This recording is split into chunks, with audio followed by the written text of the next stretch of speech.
কুড়িগ্রামের ব্রহ্মপুত্র, তিস্তা ও ধরলী নদী তীরবর্তী বিস্তীর্ণ চরাঞ্চলে চারণভূমি থাকায় ভেড়া পালনে জনপ্রিয় হয়ে উঠেছে। বিশেষ করে চরের নারীরা এক্ষেত্রে সম্পৃক্ত হচ্ছেন বেশি।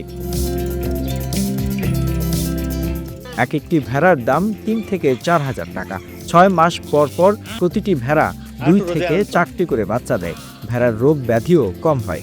ভেড়া পালনকে আরও উৎসাহী করতে সরকারের পাশাপাশি বিভিন্ন বেসরকারি সংস্থাও এগিয়ে এসেছে। বেসরকারি সংগঠন ফ্রেন্ডশিপ জেলার চিলমারি, রৌমারী ও সদর উপজেলায় ১৪টি চরের ৪২০টি দরিদ্র পরিবারকে একটি করে ভেড়া উপহার দিয়েছে। এসব ভেড়া থেকে এখন প্রতিটি পরিবারে ৩ থেকে ৪টি করে ভেড়া হয়েছে।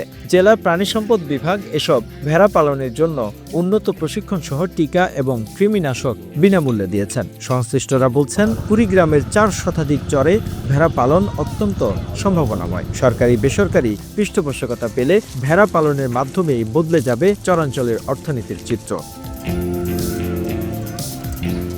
The news Bangladesh, desk report.